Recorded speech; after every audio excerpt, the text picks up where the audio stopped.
got back and they had the GI Bill, so I went to Iceland College for 2 years in pre-engineering, and of course I couldn't go any further in that field in Iceland, and I was going to switch to maybe Worcester or someplace, but my dad talked me into going to work for him, and I was also getting married, so I needed the money.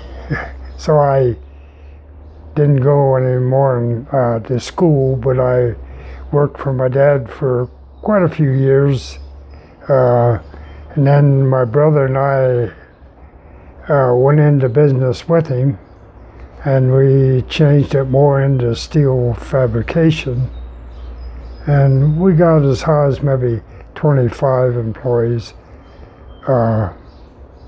And we made a decent living. Didn't make a millionaire, but we lived good and raised. I had 4 kids, and they're all been great, and that sure means a lot. My wife probably did more training than I did. I worked long hours. My kids, grandkids, and kids took me back to Germany about 3 years ago, I think, 3 or 4, to see if I could find my foxhole. And my feet gave out on me, and we never actually saw where it was, but we were close. So that trip, did it bring back a lot of memories? Yeah. I got great grandkids too. They like the guys that got killed with me.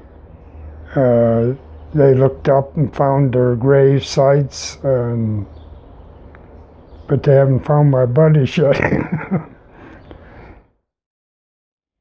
Well, I hope all the things that went on are not buried, that our generations in the future realize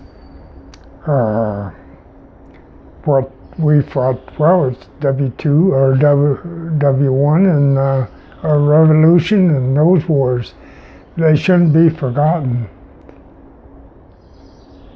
So if you had to kind of pick out about World War II, what things do you want people to take away from? You say not be forgotten, but what are some of the key or core areas that's like about the World War II that you think should be remembered most? Well, of course, the guys that died from USA, and also the Holocaust. It's hard to believe that some of that stuff went on, and how bad the Japanese treated our prisoners. It was war to end wars that didn't end. What are your feelings? What do you think about the atomic bombs being dropped on Hiroshima and Nagasaki?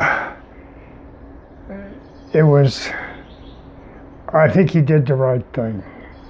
It saved a lot of lives.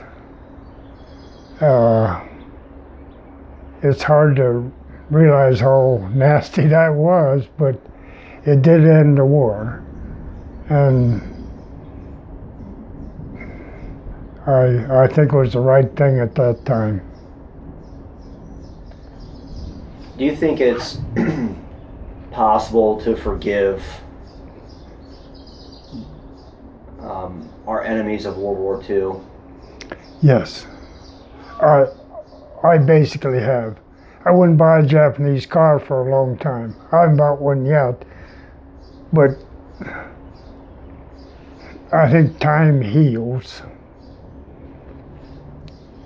When I think of the German soldier, who were really great soldiers, they were fighting for the wrong cause, but still they were probably just like me. They were glad to go back home. What words of advice do you have for future generations?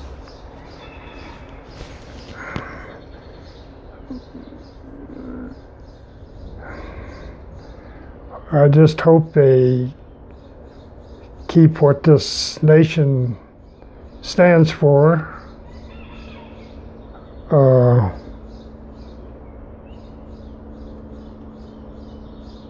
I just hope I know they're better off than we were. Let's hope it keeps up.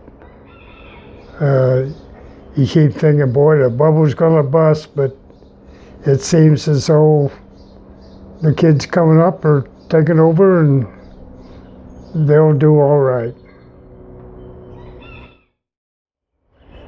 So, do you believe that there is a God, or there's life after death? Yes, I do. Sometimes you think, boy, somebody's helping me. I did that the day I was captured. I thought, boy, somebody's looking after me. And that's all I know is God that way. I don't like to preach, but I would say, yes, I certainly hope so. Well, I will flip the script, and I want to say thank you for giving a stranger that knocked on your door one day Okay. and asked you to get your life interview recorded. And so it means a lot to me. You and your comrades and those who fought in World War II are my heroes. And so it's just an awesome opportunity to record not only your story, but the story of your generation. And like you said, that you hope those things aren't forgotten. And my hope is that this is a time capsule for future generations to remember what took place back then. So thank you.